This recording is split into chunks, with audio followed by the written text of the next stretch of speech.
अस्सलाम वालेकुम वरहमतुल्लाहि वबरकातुहू। उम्मीद करती हूँ कि आप सब लोग खैरियत होंगे। आज हाजिर हुई हूँ एक नए पेशेंट के केस के साथ जो कि आप लोगों के साथ डिस्कस करना ज़रूरी है। एक मरीज़ा जो कि ख़ातून हैं जिनको मसला ये है कि एक तो उनको दांतों में दर्द वगैरह की भी शिकायत है, साथ में उनका कहना ये है कि मुझे खून की कमी है, यानी एनीमिक पेशेंट है। तो ऐसा कोई ग़िज़ाई इलाज या दवाई इलाज जो है वो तजवीज़ कर दीजिए। जिनको कि मैंने जो चीज़ें बताई मैं आप लोगों के साथ जो है वो शेयर करती हूँ।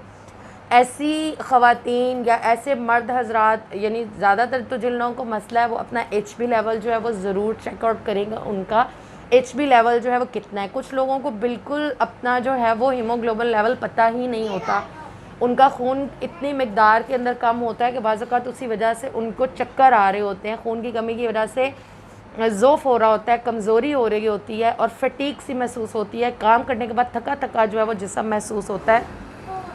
तो इसलिए अपने HB लेवल को जो है वो ज़रूर मेंटेन रखिए, ख़ुसूसन ख़वातीन और वो ख़वातीन जो कि नॉर्मली प्रेगनेंसी में उनको खून की कमी हो जाती है या डिलीवरी के बाद उनको खून की कमी का जो है वो मसला होता है। तो ऐसी ख़वातीन को जौन सी ग़िज़ाएँ लेनी चाहिए, या मेरी ये पेशेंट जिनको ये चीज़ें रेकमेंड की गई वो मैं आप लोगों के साथ यहाँ पर ज़िक्र कर रही हूँ, जो कि कमी खून का जिनको मर्ज़ था, यानी कि वो एनीमिक पेशेंट थी। ठीक है जी।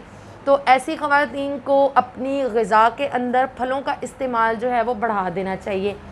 फलों के अंदर जो है वो सेब, अंगूर, मुनक्का, इसके अलावा अनार, ठीक है जी, ये वाले फ्रूट अपनी डाइट के अंदर डेली बेसिस पर लें और अच्छी मिकदार के अंदर लें।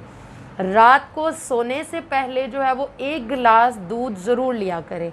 ठीक हो गया। इसके साथ साथ तमाम तर वो चीज़ें जो कि आपके ब्लड लेवल को जो मेंटेन करती हैं, आप लोग जो हैं वो मीट का इस्तेमाल कर सकते हैं। ठीक है, मटन का इस्तेमाल कीजिए, चिकन का इस्तेमाल कीजिए, देसी चिकन का इस्तेमाल कीजिए, फ़िश का इस्तेमाल करें। आप लोग जो है वो लिवर इस्तेमाल करें, नहीं जो बकरे की कलेजी होती है वो ऐसे लोगों के लिए बहुत अच्छी है। अगर आपको यूरिक एसिड का प्रॉब्लम नहीं है और आपका यूरिक एसिड लेवल बिल्कुल नॉर्मल है तो आप बड़े गोश्त की कलेजी भी जो है वो इस्तेमाल कर सकती हैं। ठीक हो गया। तो ग़िज़ा के अंदर आप ये चीज़ें लेंगी। इसके अलावा यहाँ पर हमारा एक ज़बरदस्त किस्म का जूस है जो कि मैंने इससे पहले भी अपनी 1-2 वीडियो लेक्चर्स के अंदर आप लोगों के साथ शेयर किया, और अल्हम्दुलिल्लाह जिन जिन लोगों को मैंने ये मसला, इस मसले के हल के लिए ये बताया, उनको इसका बेहद फ़ायदा हुआ।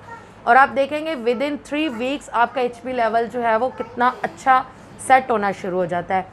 जिसके लिए जो चीज़ें चाहिए, करना क्या है कि तकरीबन 1 गिलास के हिसाब से आपको बता देती हूँ, 1 से 2 चम्मच आपने अनारदाना ले लेना है, और पुदीना खुश्क अगर इस्तेमाल कर लें तो खुश्क इस्तेमाल कर लीजिए, फ़्रेश भी इस्तेमाल कर सकते हैं। पुदीना आप लोग ले लें और अनारदाना, इसको आप रात को पानी के अंदर भिगो कर रख दीजिए। सुबह आप लोगों ने करना क्या है कि इसको आपने अपने ब्लेंडर में डालकर अच्छे तरीके से जो है वो ब्लेंड कर लेना है। ब्लेंड करने के बाद इसको जो है आप लोग पुन लीजिए, स्ट्रेन कर लीजिए। ठीक हो गया। अब इसके अंदर आप लोगों ने थोड़ी सी काला नमक और इसके अंदर काली मिर्च जो है उसका इस्तेमाल करना है। उसको आप लोग इसके अंदर शामिल कर लीजिए और डेली निहार मुँह आपने इसको इस्तेमाल करना है। 1 गिलास रोज़ाना इस्तेमाल करें, कम से कम 14 डेज़, और ज़्यादा से ज़्यादा आप इसको 1 वीक टू 40 डेज़ यानी 40 दिन तक भी इस्तेमाल कर सकते हैं। लेकिन 2 से 3 हफ्ते बाद ही आपको अमेजिंग रिज़ल्ट्स जो हैं वो इसके देखने में मिलेंगे। तो मज़ीद अच्छी से अच्छी वीडियोस के लिए हमारे चैनल को आपने सब्सक्राइब करना नहीं भूलना।